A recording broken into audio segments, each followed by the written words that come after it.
l'explosion du besoin de digitalisation. Si vous êtes là ce matin, c'est que vous avez sans doute tous des projets de digitalisation. Le nombre d'applications à créer dans les 5 prochaines années, c'est 500 millions d'applications digitales qui vont être développées dans les 5 prochaines années. Chiffre de Gartner qui a déjà 2 ans et qui est en train de se réaliser.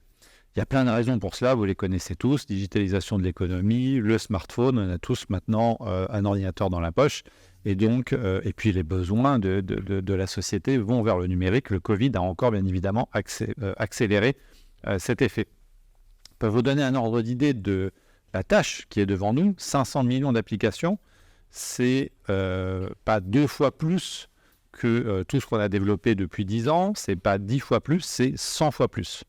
Alors vous qui êtes dans l'industrie, si demain vous avez un client qui vient vous voir en vous disant en un an, vous me faites passer l'usine de 100 véhicules à 10 000 véhicules, vous allez vite comprendre que ça va être très compliqué. On est exactement dans cette situation dans la tech.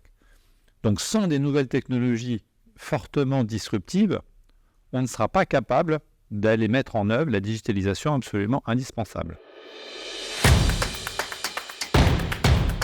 La culture du no-code, c'est vraiment l'autonomie, donner les clés à un maximum d'utilisateurs du côté du client pour les autonomiser et moins faire appel à nous au possible. Le no-code va permettre de développer des process sophistiqués avec de la traçabilité et de démocratiser ce développement. Pour pouvoir offrir dans l'industrie ce que nous avons l'habitude de faire aujourd'hui dans l'industrie, donc permettre du no-code, il fallait digitaliser toutes ces primitives qu'on manipule, incluant la couche matérielle, l'équipement, les moteurs, les capteurs, les caméras dites intelligentes, les robots industriels, les automates programmables. Il fallait digitaliser tout ça pour que ça devienne des primitives abstraites qu'on va pouvoir manipuler en glisser-déposer.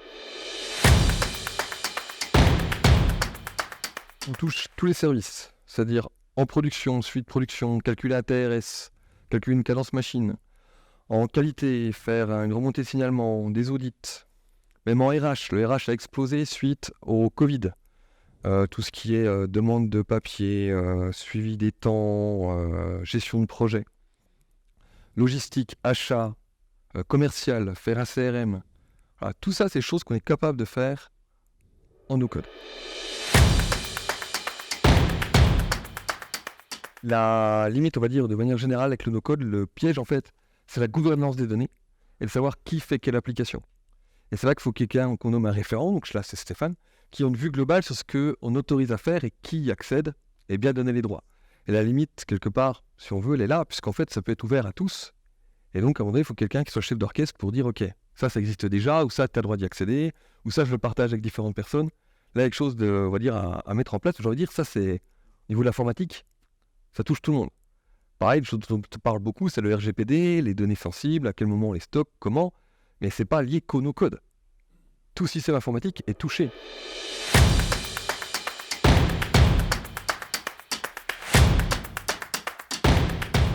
Et le côté maîtrise du temps réel. C'est-à-dire que quand il y a un événement, avant, il fallait entre 1 et 2 semaines pour le détecter. Aujourd'hui, on le détecte dans la journée, voire dans l'heure.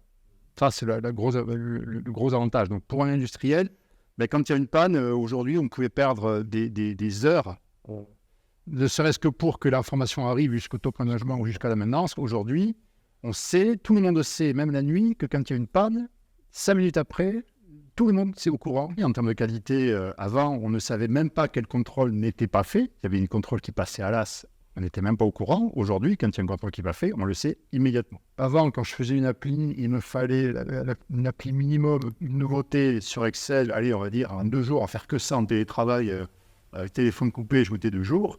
Là, je peux mettre 2 heures, quoi.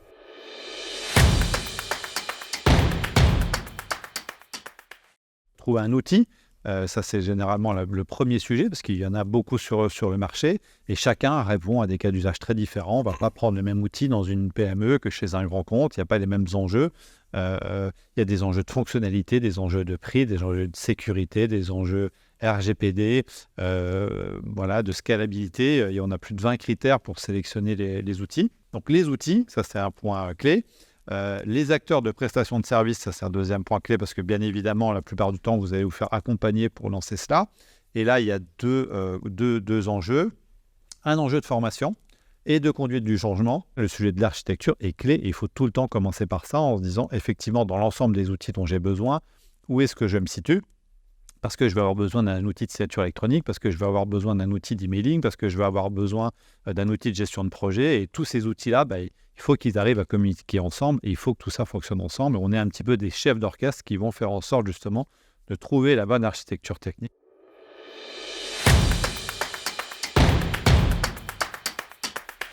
Si vous avez moins de 3% d'investissement dans des outils de type no-code, ou en tout cas qui permettent aux gens de faire un certain nombre de choses par eux-mêmes, vous passez sans doute à côté de gains de productivité très très importants. Si vous êtes au-dessus de 5% de la masse salariale de licence logicielle de ce type-là, vous avez sans doute des doublants et ça vous coûte sans doute un petit peu trop cher, sauf à être une start-up tout à fait spécifique.